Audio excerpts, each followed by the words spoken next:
यदि ये पूछा जाए कि मनुष्य अन्य प्राणियों से अलग किस वजह से है, तो उत्तर होगा मनुष्य का दिमाग। बिल्कुल यही वह एक अंग है जिसने विकास ने प्राणी जगत की एक स्पीसीज होमोसेपियंस को मनुष्य बनाकर प्राणी जगत के शीर्ष पर स्थापित कर दिया। नमस्कार, मैं हूं डॉक्टर महेश भट्ट और आप देख रहे हैं निठला चिंतन विद डॉक्टर महेश भट्ट। इस वीडियो में हम इंसानी दिमाग की बात करेंगे, समझने की कोशिश करेंगे कि ये किस प्रकार से काम करता है और क्यों इसको प्रकृति का एक नायाब तोहफा मानवता को हम कह सकते हैं। हमारी खोपड़ी के अंदर लगभग 1.5 किलोग्राम का हमारा ब्रेन हमारे कुल शरीर के वजन का लगभग 2% होता है। यह शरीर के आकार के सापेक्ष सभी कशेरुकी प्राणियों में सबसे बड़ा दिमाग होता है। मस्तिष्क के 85% में सेरेब्रम शामिल होता है, जिसमें न्यूरॉन्स नामक लगभग 86 बिलियन तंत्रिका कोशिकाएं होती हैं जो इसके ग्रे मैटर का निर्माण करती हैं, और अरबों तंत्रिका तंतु जिन्हें एक्सॉन और डेंड्राइट्स कहते हैं इसका व्हाइट मैटर बनाते हैं। ये सभी न्यूरॉन्स के खरबों जोड़ों जिनको साइनेप्सेस कहते हैं उनसे जुड़े हुए होते हैं। मानव सहित सभी स्तनधारियों के दिमाग 3 संरचनाओं से विकसित होते हैं: फोर ब्रेन, मिड ब्रेन और hind brain. Fore brain cerebrum में विकसित होता है, मिड ब्रेन से ब्रेन स्टेम के हिस्से विकसित होते हैं और हाइंड ब्रेन सेरेबलम और कुछ ब्रेन स्टेम पार्ट्स बनाता है। मानव मस्तिष्क का सबसे महत्वपूर्ण हिस्सा सेरेब्रल कॉर्टेक्स है। यह जटिल और उच्च विकसित विचारों की सीट है। ऑक्सीपिटल लोब जो ब्रेन के पिछले हिस्से में मौजूद होता है, दृश्य इंद्रियों और को प्रोसेस करता है, और टेम्पोरल लोब जो दोनों कानों के बराबर में ब्रेन के दोनों तरफ होते हैं, ध्वनि और भाषा को प्रोसेस करते हैं। पेराइटल लोब जो ब्रेन के दोनों तरफ कान और आंख के बीच वाले हिस्से में होते हैं, वो विभिन्न इंद्रियों के इनपुट, ओरिएंटेशन और नेविगेशन के लिए अलग अलग मस्तिष्क भागों के बीच में तारतम्य बिठाने का काम करते हैं।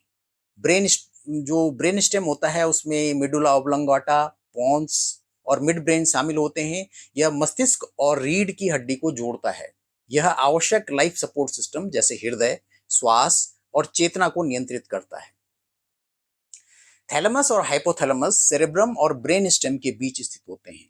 यह कॉर्टेक्स के लिए सभी संवेदी और मोटर संकेतों के लिए एक रिले स्टेशन के रूप में काम करता है। इसके प्राथमिक कार्य नींद, चेतना और सतर्कता का विनियमन है। हाइपोथैलेमस में पिट्यूटरी ग्रंथि होती है जो तंत्रिका तंत्र को हार्मोनल प्रणाली से जोड़ती है। सेरेबलम जो सेरेब्रम के नीचे स्थित होते हैं, समन्वय, मोटर कंट्रोल और संतुलन के लिए जिम्मेदार होता है। मानव मस्तिष्क की तरह की सतह पर गायराई और सल्काई होते हैं जो मस्तिष्क की कॉर्टिकल सतह पर उतार चढ़ाव की तरह होते हैं। बुद्धिमान जानवरों में अधिक गहराई और सल्काई होते हैं। यह कॉर्टेक्स के सरफेस एरिया को बढ़ाता है, जिससे मस्तिष्क को प्रति यूनिट वॉल्यूम में अधिक न्यूरॉन्स और साइनेप्सेस एकोमोडेट हो जाते हैं। मानव मस्तिष्क में फ्रंटल लोब जो खोपड़ी के आगे वाले हिस्से में स्थित होते हैं, वो एक्सेप्शनल तरीके से विकसित होते हैं। हमारे पास प्राणी जगत में सबसे विकसित फ्रंटल लोब हैं। सबसे तर्क संगत विचारों और कार्यों को यहाँ से नियंत्रित और विनियमित किया जाता है। फ्रंटल लोब आत्मनियंत्रण से संबंधित विचारों को नियंत्रित करते हैं, जिसका अर्थ है कि सभी निचले विचारों और विचार प्रक्रियाओं, तर्क और अमूर्त सोच को नियंत्रित करना। मानवता को वर्तमान रूप में इवोल्यूशनरी जीव विज्ञान की दृष्टि से ज्यादा अच्छी तरह से समझा जा सकता है। इसमें हार्डवेयर के रूप में मानव मस्तिष्क और सॉफ्टवेयर के रूप में मानव मन शामिल है।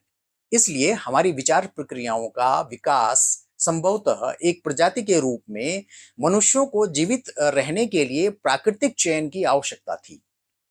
स्तनधारी दुनिया के अस्तित्व, भय, लड़ो या भागो, फाइट और फ्लाइट के प्राथमिक विचार मानवता के विचारों और मानवीय मूल्यों में उनकी परिणति के साथ मानव विचारों को प्रस्तुत करने के लिए विकसित हुए।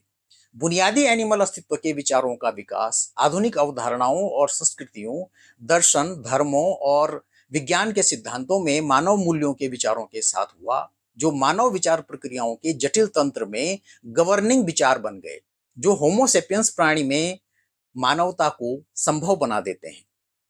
हम मनुष्यों के लिए अन्य प्राणियों की तरह से ही सर्वाइवल के लिए अनेक खतरे हैं, लेकिन पिछले कुछ हजार वर्षों में हम अपने सभी साथी जो पशु प्रजातियां हैं उनके पर्यावरण के लिए सबसे खतरनाक खतरे के रूप में विकसित हुए हैं, जिसमें हमारी अपनी प्रजाति होमोसेपियंस भी शामिल है। हमने अपने आप को अपने सबसे बड़े खतरे के रूप में विकसित किया है, जिससे सामूहिक मानवता की अस्तित्व संबंधी चिंताएं बहुत बढ़ गई हैं। हमारे पास हमारे जटिल विरोधाभास हैं, हमारी अद्भुत विचार प्रक्रियाओं के जटिल पारिस्थितिकीय तंत्र हैं और हमारे तत्काल जटिल अस्तित्वगत संकट हैं। हमारे मस्तिष्क में एक सीईओ की तरह प्री फ्रंटल कॉर्टेक्स, एक सुपर कंप्यूटर की तरह खोपड़ी के अंदर एक बुद्धिमान मशीन की कल्पना इस 3 पाउंड के अंग ह्यूमन ब्रेन को पूरी तरह से वर्णित नहीं कर सकता। मानव मस्तिष्क के संबंध में ये सभी विशेषण सही होते हुए भी अधूरे हैं। विज्ञान और दर्शन मानव मस्तिष्क की हमारी समझ में पूरक भूमिका निभाते हैं, जबकि विज्ञान अनुभवजन्य साक्ष्य, प्रयोग और उद्देश्य अवलोकन पर निर्भर करता है। दर्शन मन की प्रकृति, चेतना और मस्तिष्क और मन के बीच के संबंधों के बारे में गहरे सवाल पूछने के लिए एक रूपरेखा प्रदान करता है।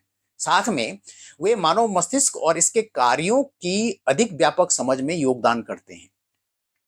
विज्ञान, विशेष रूप से तंत्रिका विज्ञान और संज्ञानात्मक विज्ञान, जिसको कॉग्निटिव साइंस भी कहते हैं, मानव मस्तिष्क का अध्ययन करने के लिए वैज्ञानिक जांच के माध्यम से मस्तिष्क क्षेत्रों को मैप कर सकते हैं, ब्रेन मैपिंग कर सकते हैं, तंत्रिका सर्किट को समझ सकते हैं और संज्ञानात्मक प्रक्रियाओं, भावनाओं और व्यवहार में विभिन्न मस्तिष्क क्षेत्रों की भूमिका की पहचान कर सकते हैं। वहीं पर दार्शनिक मौलिक प्रश्न पूछते हैं, जैसे कि मन क्या है, चेतना कैसे उत्पन्न होती है और क्या मन मस्तिष्क से अलग है। ये पूछताछ वैज्ञानिक अनुसंधान में उपयोग की जाने वाली अवधारणाओं और मान्यताओं को परिष्कृत करने में मदद करते हुए महत्वपूर्ण सोच और वैचारिक विश्लेषण को प्रेरित करती है। उदाहरण के लिए माइंड, ब्रेन और बॉडी का आपसी संबंध, जो मानसिक अवस्थाओं और शारीरिक अवस्थाओं के बीच संबंधों की पड़ताल करते हुए मस्तिष्क के वैज्ञानिक अध्ययन को भी प्रभावित करते हैं।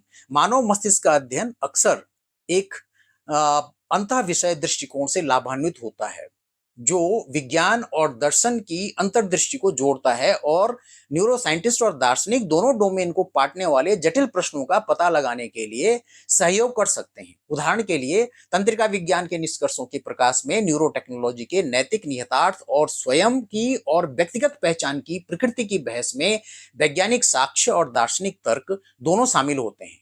मानव मस्तिष्क एक जटिल और अल्प रूप से समझा जाने वाला अंग है। विज्ञान अक्सर कुछ घटनाओं या चेतना को समझाने में सीमाओं का सामना करता है। दार्शनिक विश्लेषण इन सीमाओं को स्वीकार करने, खुले प्रश्नों को स्पष्ट करने और भविष्य के अनुसंधान के लिए संभावित रास्तों का पता लगाने में मदद करता है। अंत में सारांश में हम ये कह सकते हैं कि विज्ञान और दर्शन मानव मस्तिष्क को समझने के लिए अलग अलग लेकिन पूरक दृष्टिकोण प्रदान करते हैं।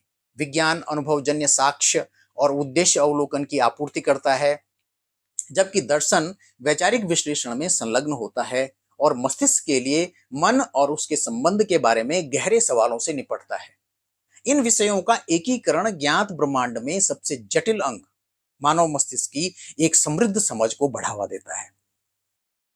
आज के वीडियो में इतना ही। इस विषय पर और फिलोसॉफी, साइंस, रिलीजन और स्पिरिचुअलिटी को साइंटिफिक टेम्परामेंट के साथ समझने के लिए देखते रहिए निठला चिंतन विद डॉक्टर महेश भट्ट।